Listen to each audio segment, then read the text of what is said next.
National socialist German worker party. 1923 में एक beer hall puts नामक विद्रोह हुआ। कुछ समय के बाद जब हिटलर जेल में से छूट गया और 1933 में हिटलर ने खुद को एक नेता घोषित कर लिया। और जब हिटलर सत्ता में आया तो ये नाजीवाद के जो सिद्धांत थे इस पर उसने काम करना शुरू किया।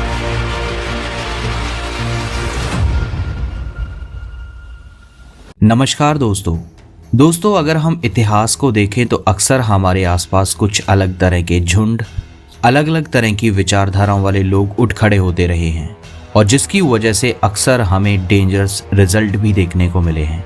तो आज की इस वीडियो में हम बात करने वाले हैं एक ऐसी विचारधारा की जिसने दुनिया को दूसरे विश्व युद्ध में झोंक दिया, जिसने लाखों ही लोगों को मौत की गहरी नींद में सुला दिया और इतिहास को हमेशा के लिए बदल दिया। जी हाँ, हम बात करने वाले हैं नाजीवाद की। आखिर क्या था यह नाजीवाद? आइए जानते हैं इसके बारे में और देखते हैं कि इससे दुनिया को क्या नुकसान हुआ। दोस्तों, फर्स्ट वर्ल्ड वॉर में जर्मनी को हार का सामना करना पड़ा और 1990 की वर्साई संधि ने जर्मनी पर कठोर आर्थिक और सैन्य प्रतिबंध लगा दिए, जिसकी वजह से 1990 में NSDAP की स्थापना हुई, जो कि national socialist German worker party थी। और 1921 में हिटलर इस पार्टी का नेता बना और इसकी विचारधारा को एक आक्रामक रूप दिया और इसी तरह से यह पार्टी आगे बढ़ने लगी और दूसरी पार्टियों का विरोध करने लगी। और 1923 में एक बियर हॉल पुट्स नामक विद्रोह हुआ, जिसके बाद हिटलर को जेल हुई और उसने जेल के अंदर ही एक किताब लिखी जिसका नाम था मीन कैम्फ, जिसमें उसने नाजीवाद की विचारधारा को प्रस्तुत किया।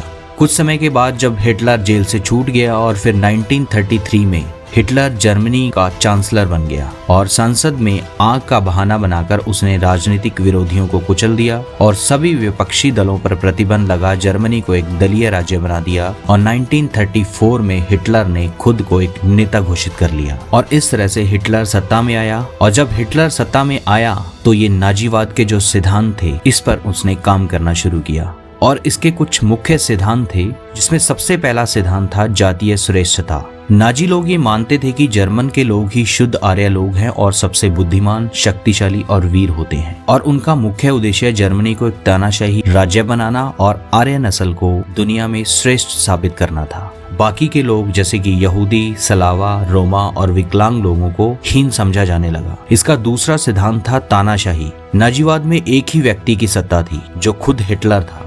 दूसरा कोई भी व्यक्ति अगर उसका विरोध करता तो उसे या तो मार दिया जाता या फिर उसे हमेशा के लिए जेल में बंद कर दिया जाता था। और इनका तीसरा सिद्धांत था युद्ध और विस्तारवाद को बढ़ावा देना। नाजी लोग ये चाहते थे कि जर्मनी दुनिया का सबसे शक्तिशाली देश बने, इसलिए उन्होंने पोलैंड, फ्रांस, रूस पर हमला किया और जिसकी वजह से सेकेंड वर्ल्ड वॉर शुरू हो गया। इनका चौथा सिद्धांत था यहूदी विरोधी नीतियों को अपनाना। हिटलर ने अक्सर वहाँ अपने लोगों को बताया कि उनके देश में जो भी समस्याएं पैदा हो रही हैं उन सब समस्याओं का कारण वो यहूदी लोग हैं। इसलिए उसने लाखों ही यहूदियों को यातना शिविर में बंद करके मार डाला और इन सब के कारण नाजीवाद के भयानक परिणाम सामने आने लगे। इसी समय के दौरान एक सबसे बड़ा हत्याकांड हुआ जिसका नाम था हॉलोकास्ट, जिसमें लगभग 60 लाख यहूदियों को गैस चैम्बर में डालकर मार दिया गया था, जिसके अंदर विकलांग, रोमा और अन्य अल्पसंख्यक लोग भी शामिल थे। इसी नाजीवाद के कारण सेकेंड वर्ल्ड वॉर शुरू हुआ, जो कि 1939 से 1945 तक चला और इसमें लगभग 7 करोड़ लोग मारे गए।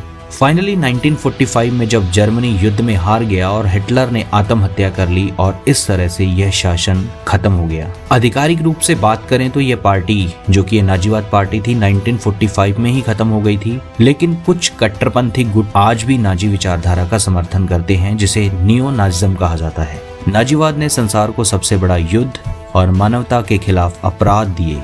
यह इतिहास का सबसे बड़ा भयानक समय रहा है, जिससे हमें यह सीखना चाहिए कि कट्टरता और नफरत का अंत हमेशा बर्बादी ही होता है। तो दोस्तों, आज की इस वीडियो में इतना ही। अगर वीडियो आपको अच्छी लगी हो तो आप इसे लाइक और शेयर करना ना भूलें। मिलते हैं हम अपनी अगली वीडियो में। तब तक आप सुरक्षित रहें, सेफ रहें।